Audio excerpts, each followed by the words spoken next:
Hey, good afternoon, everyone. Welcome to The Lookout, coming to you from Chico, California. We're going to talk today about the Hughes Fire that's currently burning near Castaic Lake, just at the base of the Grapevine above LA.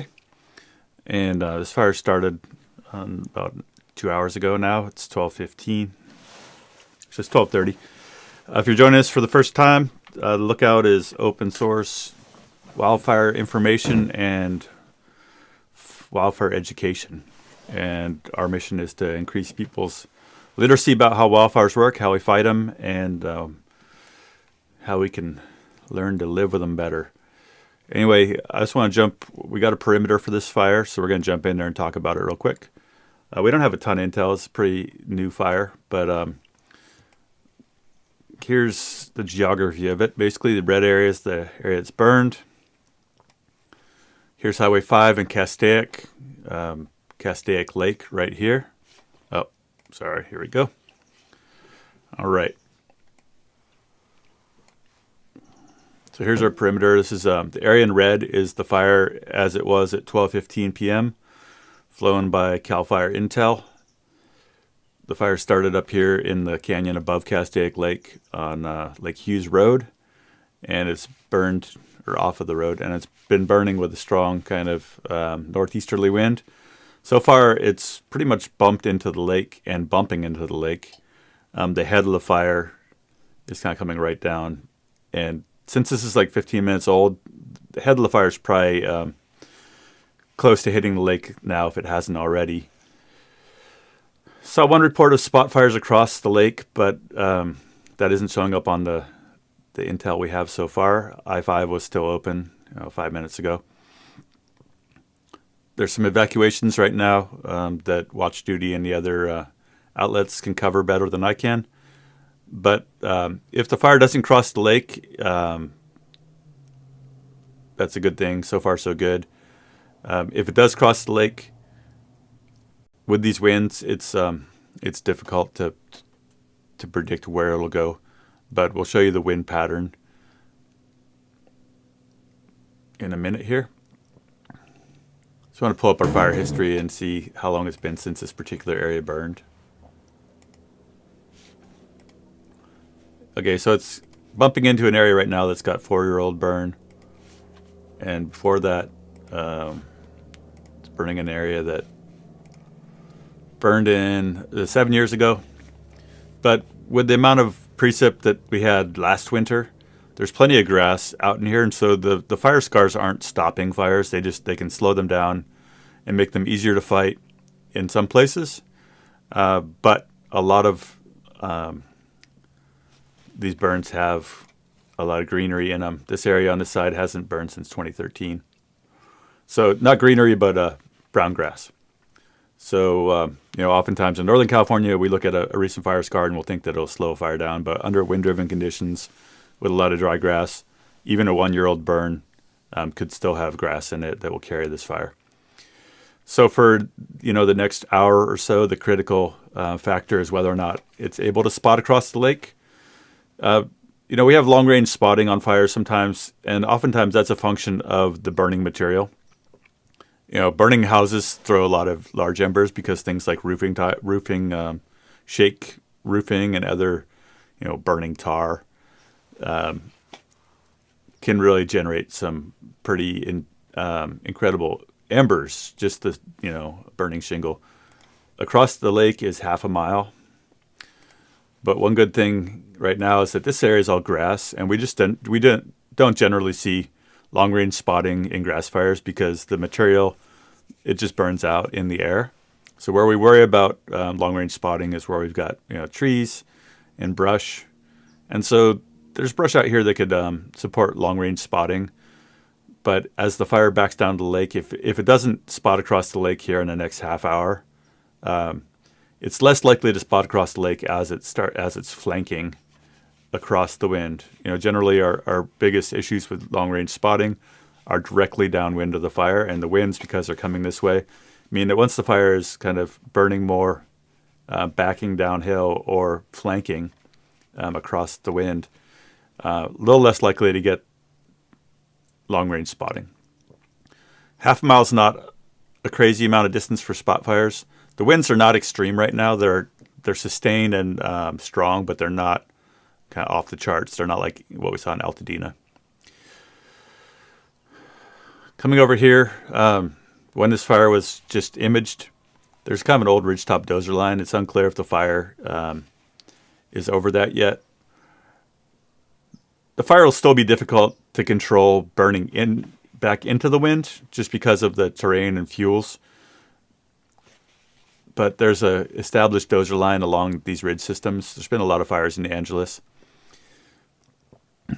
So with the forecast for prevailing winds to blow in this direction here, kind of to the west, this fire started about in the best place it possibly could have as far as the way that it's being kind of caught by the lake. This flank here, moving out towards Lake Hughes Road, is problematic if the fire can flank over here and get around the lake. But right now there's really good visibility on the fire for aircraft to work that flank because the smoke is mainly going out of the head here towards I-5. This is just a map view showing prevailing winds right now. Fire started here. You can see it's blowing with the prevailing winds down to the lake. And the smoke's all coming across this way. So obviously if the fire does spot across the lake and they can't pick up those spots, it could be affecting neighborhoods down in here shortly once it crosses the lake. However, they've got a lot of helicopters on this, a ton of helicopters on this fire right now, and a water source right here. So that's a good deal. Helicopters are the best tool we've got for picking up spot fires. The wind conditions aren't great, but like I said before, they're 20 to 30 miles an hour. We're not seeing, the 50 to 60 mile an hour winds that we had last couple weeks. The wind forecasts for 12 hours out are stronger, 40 miles an hour, and 24 hours out, still 40 miles an hour. So next hour or two are really critical for them to kind of, if they can wrap the fire here and keep it from crossing Lake Hughes Road, that'll be a good deal. It's kind of hard for us to check all the intel as we're broadcasting, so let's just kind of come over here and see what we got on the Wildland Intel forums.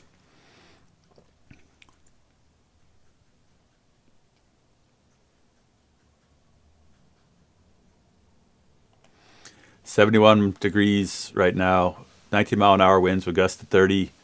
RH is 7. Relative humidity is 7. That is incredibly dry. Doesn't usually get much drier than that. They say it's spotted across Lake Hughes Road, and it's in alignment on the left flank. Okay, so that's what we were just talking about here. So they're saying that the fire's aligned here on the left flank, and that it's across Lake Hughes Road. It's hard to know where they're talking about it being across Lake Hughes Road.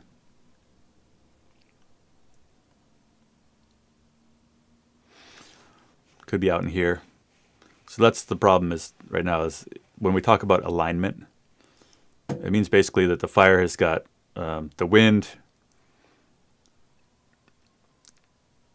is kind of funneling down these canyons, pushing the fire this direction. This area here burned in a Charlie fire 7 years ago. That's not a terrible thing in that it's reduced the fuel loading out there, but it's also not, you see there's still, you can see the difference between vegetation in this 7-year-old burn versus this side, but there's still plenty of vegetation out there.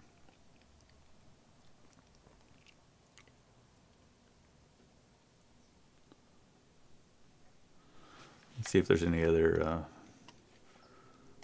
heat satellites to look at here.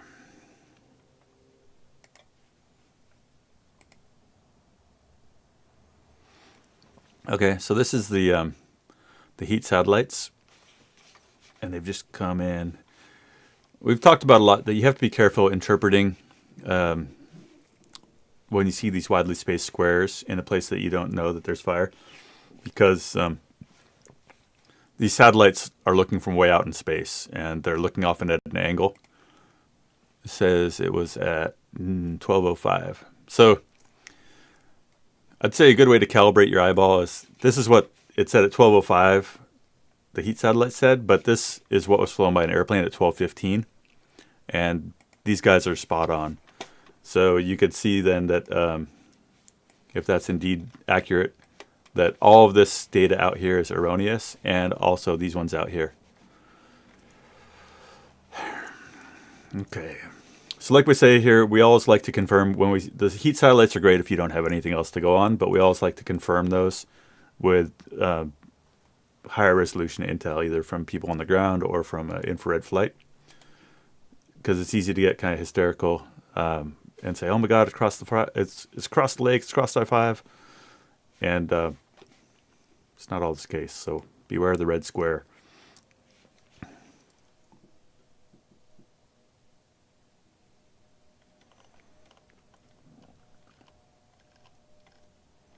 Okay, and then here's someone sharing some coordinates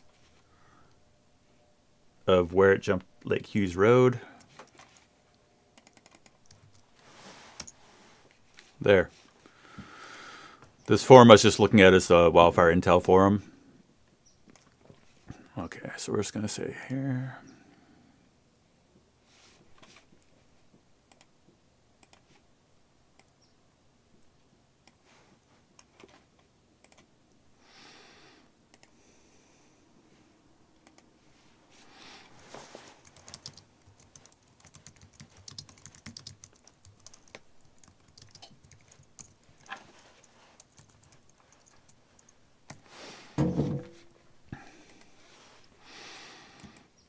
Okay, so that means is the fire's probably going to run down here to Castaic now.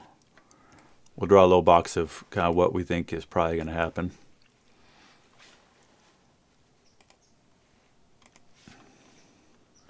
Fire's across the road here. It's going to be in this drainage.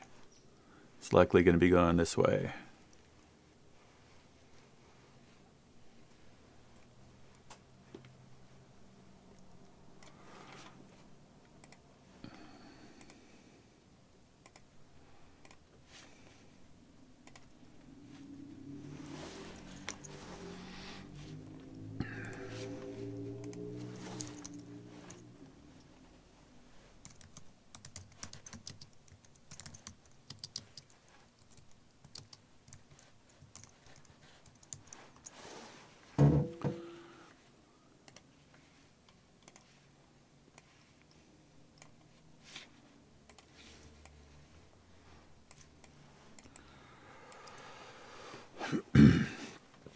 All right, well, if you're in Castaic or anywhere down here headed over towards the 126, it's a good time to get out of there. They got a lot of aircraft. They got water right there. There's a chance they may pick it up before it gets much larger in this area, but with the sustained winds we have, there's no guarantee of that. And there's also no guarantee that it won't jump all this urban area down here and keep going. I'm going to jump in and look at some webcams here. This is Magic Mountain Cam.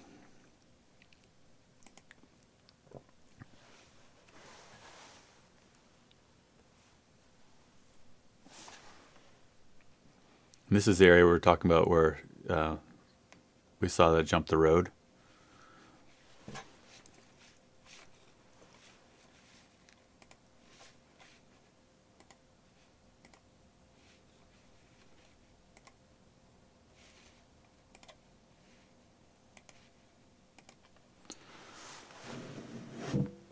This is the last hour's spread seen from the south.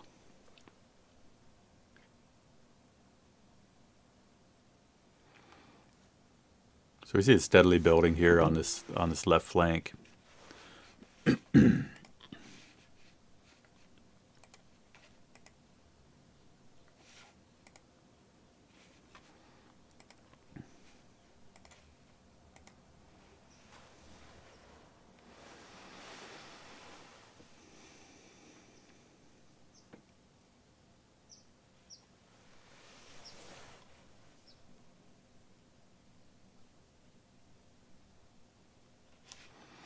All right, so this is the canyon we're talking about where we see it's kind of aligned.